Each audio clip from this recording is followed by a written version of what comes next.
month is all about reflections, and this person is so overwhelmed, she doesn't know what she wants to say.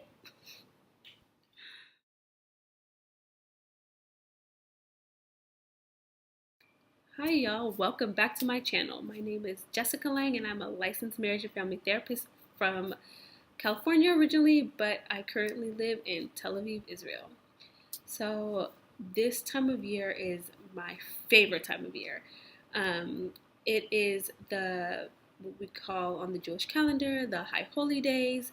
It's where you got Rosh Hashanah, Yom Kippur, Sukkot. It's like if you're not even a religious Jewish person, wow, can't speak today.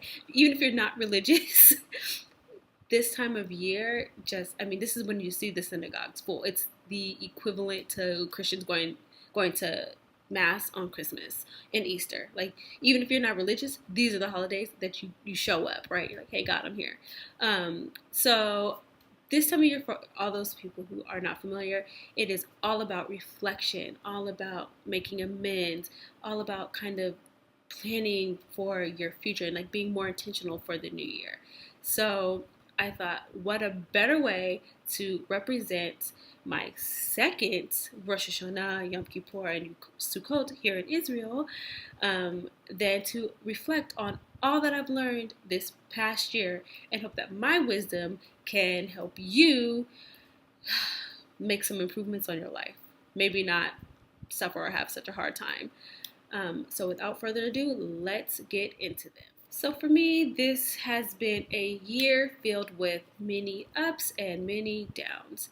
The ups have been making wonderful, wonderful friends, deepening some of my existing friendships, kind of getting reconnected, grounded with the things that I love to do, yoga, walking slash exercising. Still haven't found a right spin class, but that's another story. Really just gaming, board games. I'm a huge Catan fan, so raise your hand if you love Catan. Anybody? Okay. Anyway, just getting, like I said, back into things I love. There's also been many, many downs, right? The stress of transitioning from only working part-time in my business while I was a teacher at a nursery school to saying goodbye to my cute babies who I absolutely love, to going full-time into my business. That comes with lots of anxiety, lots of pressure to succeed, and taking big risks, which, as you may or may not know, I always have a mantra for the year. My mantra for this year was to take risks, so that is what I have done. It's been a year filled with many ups and downs, right? It is a roller coaster, and I was definitely slammed one after the other, back to back to back, with just different stressors, and I found myself falling back into old patterns. And when I realized it, I was like, hey, wait a minute, use your coping skills. What's going on here? You're a therapist, you know this. But it just goes to show that all of us, right, when we are knocked back, have a tendency to kind of fall back into old patterns. But if you catch yourself, that's how you know that you're on the right track. Otherwise, you just kind of spin, and now you're back where you started from and you don't really know what to do with yourself. So, and this is life, right? Life is a roller coaster. How boring would it be if everything was like this all the time, right? So we ride the wave. So I thought with this time of reflection, this new year, that I would give some of my tips to kind of help you.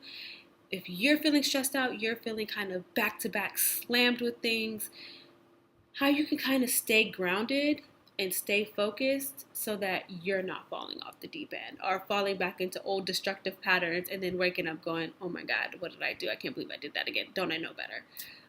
So without further ado, here are my 3 tips to help you stay on track. Number 1, friendships. Friendships. I am always harping about friendships because they are so incredibly important. Whether or not you have a partner in life, you have a great family, having friends that people that you choose, right, to be in your life, who support you, who love you, who got your back when things aren't going great, who kind of lift you up when you're feeling down. It's so important for your mental health, for your business goals, for whatever it is in life. Having that advocate, having that support will get you through tough times. And it's not about quantity, right? Not the number, it's quality. So choosing people that really help you, right? That really benefit you, being able to discern whether that person's, more of a hindrance or more of a, you know, they get in your way or they are supportive. For me, the past couple of months, I've been mad scramble looking for an apartment. Tel Aviv, it's absolutely insane trying to find an apartment in this crazy city. Hence, recording at my friend's wonderful house, because it's just been crazy. The word in Hebrew is balagan. Like, it is literally balagan trying to find a decent apartment in this city. Like, you think New York is bad or you think San Francisco is bad, come to Tel Aviv. Anyway, that's its own rant.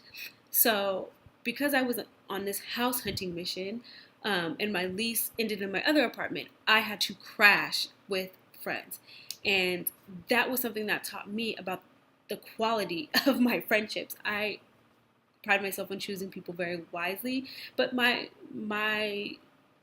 core group of people don't live in Israel. They live in the States. So that was even harder for me, trying to figure out who I could rely on, who here is a source of that support. And I was lucky enough to find it. I was lucky enough to stay with a friend who was like staying with family, and I had been missing my family, and so I kind of got a little taste of that, right? All because of this crazy mishap about finding an apartment. I kind of got to reconnect and get that jolt that I needed, because I won't be back visiting my family until Thanksgiving. So that's what, two months away. So it's all about quality. And I created a worksheet. You can go to my website, check it out, and it's all about the different types of friends, because I also had a friend who it turns out was not that great of a person, and I didn't realize that until I spent a couple weeks at her home and was like, oh my God, yeah, you and I are not on the same page about things. This is not going to work. So definitely check out that. It's down in the description box below. Download it, share it, comment on it. It'll really be helpful for you to kind of figure out, ooh, who is in my life? And I need to kind of weed some of those negative people out, and I need to keep these good ones over here. Number two, take risks. Now, every year I create a mantra for the year, something that kind of like a theme, something that kind of drives me around setting my goals and things that I want to accomplish. And this year for me, it was taking risks. And let me tell you, I'm not a risk taker. I mean, I like to have things planned out to a T. Like, I know what's going on. It makes me all anxious. I'm not spontaneous. I don't do any of that. So I took planned risk, right? For me, that was stepping out and focusing full time on what I love, on my business, on helping people who've experienced trauma, sexual abuse, right? Physical abuse, helping those people heal, find love, find happiness again, helping people who have low self-esteem, who are struggling as they make Aliyah like I did, and they look around this country and they feel like, oh my God, I don't know what's going on, or just they've been knocked down because of the job, crisis at the job, or they're, whatever it is, right? That they just are feeling like they're beaten down and knocked down, and helping them get lifted up, right? And feel empowered and find happiness and joy in their life again. That's what I want to do. And it was difficult trying to, on the one hand, work all day with the cutest little kids, like I said, at the nursery school, and also at night, also early in the morning, trying to help people heal. I needed to give one up. And because my passion was in my business, that's the direction I went. And it was terrifying to step out there and do something new. And it's still terrifying. I still sometimes look at it and go, what did I get myself into? I don't know. But I did it. And even with the panic and the frustration and the fear and the anxiety, I'm still happy I took that risk. And so you never know how far you could go until you push yourself, until you get out of that comfort zone, until you say goodbye to your snuggle blanket and go out there and do what's working for you, right? Do what's right for you. That's taking a risk. Very important. And you'll really see how strong you are when you do it. Number 3, shifting your beliefs about money. Now, this one is definitely a sensitive topic. No matter who I speak with, what walk of life they are, money is such a sensitive topic. Many of us struggle with feeling like we're never going to have enough, or there's not enough, or there's so much going out, there's none coming in. What are we going to do? It's just stressful. So we kind of, hide. It's over there. We don't pay attention to it. But by confronting my own beliefs about money, what does money mean? How does money play a role in the decisions that I make in my life? How does money impact my relationships, right? All of these kinds of questions that I asked myself, I realized that it wasn't the money itself, but it was actually how I felt about myself and my own fears and anxieties about, like I said in number 2, taking a risk and, being full-time in my business, or, deciding to cut ties with a friend. All of these things that produce a lot of anxiety and fear can bleed into other aspects of our life, so that we think it's one thing that's bothering us, when really it's that stuff that's underneath. So the money is actually, it's just energy, right? It doesn't, you give value to the money. You give meaning to the money. So if you're afraid that you're not going to have enough, and then you say, well, I can't buy this or I can't have that because I don't have enough. Well, that's not about the money, right? That's about your own fears, about your own capabilities and what you can and cannot do. So when I kind of got a hold on that, and I'm still working on it, right? None of us are perfect. But once I kind of realized that was what was going on underneath, it kind of took that power away, right? The money stuff kind of dissipated a little bit, and I said, okay, I can confront these things. I can address these things, and I can move forward, right? And I can accomplish my goals. There you have it. 3 things that I learned that I turned into tips for you to help you kind of figure out this crazy thing called life.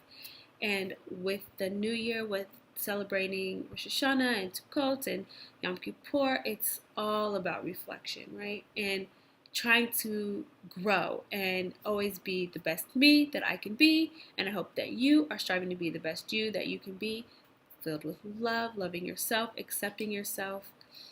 That is my ultimate goal.